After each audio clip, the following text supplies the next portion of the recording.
सबसे पहले तो कदीर सर का बहुत बहुत शुक्रिया कि इतनी दूर से मैं आया और इतने प्यार से सर ने वेलकम किया। जब मैं यहाँ पढ़ाई करता था तो सर के सामने भी जाने से डर लगता था, लेकिन आज अल्हम्दुलिल्लाह बहुत अच्छे मकाम पे हूँ।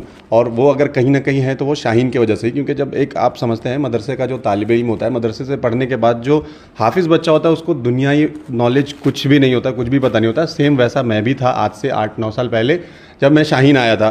तो मेरी यहाँ पे जो एडमिशन हुई थी वो हिफ्ज़ुल कुरान प्लस में हुई थी। हाफिज़ बन के मैं आया और यहाँ पे उतना कुछ भी पता नहीं था, लेकिन यहाँ पे उस टाइम पे AICU करके एक जो कोर्स था वो चलता था। जो हाफिज़ बच्चे हैं उनको यहाँ पे स्पेशली अलग से एक एक टीचर बैठ के पढ़ाते हैं और समझाते हैं, और पूरा जो बेसिक होता है शुरू से क्लास 0 से आप समझ लो कि फर्स्ट स्टैंडर्ड से 9th स्टैंडर्ड तक वो रेडी करते हैं, ताकि बच्चे 2 साल में 1 साल में डायरेक्ट 10th का एग्ज़ाम दे।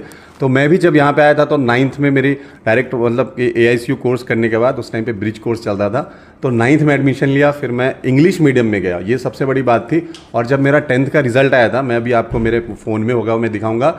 मेरे मैथ्स में 90 मार्क्स थे, मेरे सोशल साइंस में 83 मार्क्स थे, मेरे इंग्लिश में 96 मार्क्स थे। बहुत अच्छा मैंने स्कोर किया था। उस टाइम पे पोस्टर वगैरह पे भी फ़ोटोज़ लगे थे।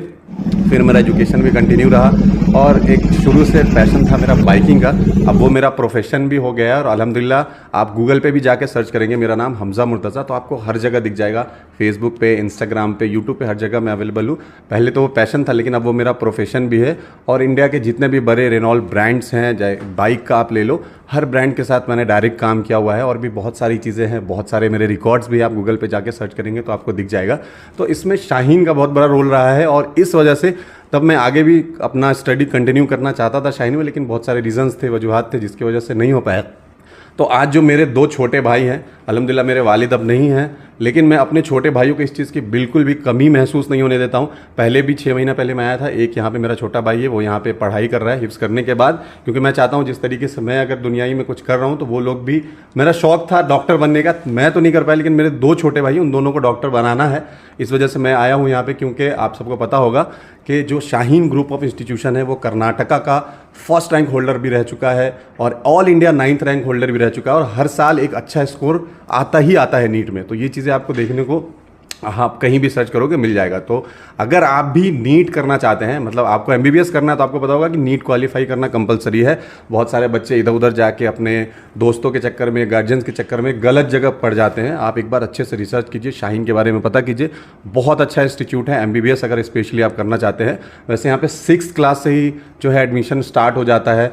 जो हॉस्टल है आप यहाँ पे रह सकते हैं, सारी फैसिलिटीज़ है, मैंने डिटेल में अपने वीडियोज़ में भी दिखाया, आप देख सकते हैं।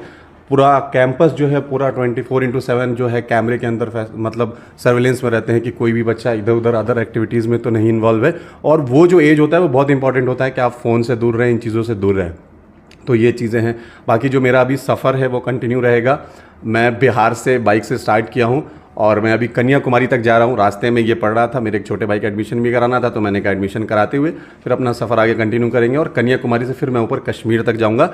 तो मैं बाइकिंग करता हूँ, लेकिन मैं शाहीन का प्रोडक्ट हूँ, और इस चीज़ पे मुझे बहुत फ़ख्र है। मुझे कहीं भी लोग पूछते हैं कहाँ से आपने पढ़ाई किया, तो मैं बोलता हूँ शाहीन से किया है। और ये जो मेरे बोलने का और ये जो सारी चीज़ें हैं, मेरे जो वीडियोज़ लोग देखते हैं ना, वो बस इसी वजह से देखते हैं कि मैं इतना अच्छे से बोलता हूँ, और मेरी वीडियोज़ भी बस इसी वजह से चलती है। तो वो कहीं ना कहीं शाहीन का बहुत बड़ा इसमें रोल है, क्योंकि यहाँ 2 साल मैं रहा तो हॉस्टल का जो माहौल था और ये सारी चीज़ें थी, तो बहुत अच्छे से मैं आपको, अब मेरे वीडियोस में देखिएगा तो आपको समझ में आ जाएगी। लास्ट क्वेश्चन आपसे, अभी आप जो प्रेजेंट है वो शाहीन की वजह से है, आप ऐसा बता रहे हो, और आपका जो सपना है जो आपका भाई शाहीन में पूरा कर रहा है डॉक्टर का, तो आपको कैसा महसूस हो रहा है शाहीन के ताल्लुक से और शाहीन के जो चेयरमैन है उनके ताल्लुक से? मुझे मतलब कि अब मैं अपने भाइयों को तो यहाँ पे पढ़ा रहा हूँ, चीज़ें कर रहा हूँ खुद से, सारी चीज़ें अल्हम्दुलिल्लाह।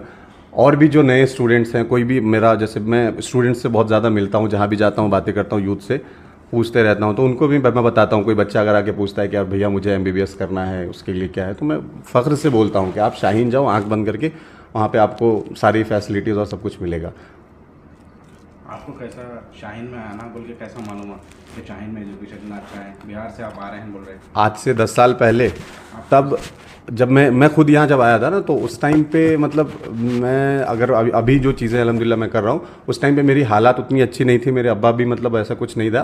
तो मेरे अब्बा के कोई दोस्त थे, उन्होंने वो आए थे मेरे घर पे, उन मुझसे मिले, अच्छा आप हाफिज़ हो, तो एक शाहीन करके एक इदारा है जो कर्नाटका में है, तो आप वहाँ जाइए। फिर उन्होंने मेरी फ़ीस भी जो है, उन्होंने ही मेरी फ़ीस वगैरह दी थी, तो उस टाइम पे मैं उनके फ़ीस की वजह से सारी चीज़ें यहाँ पे पढ़ा था।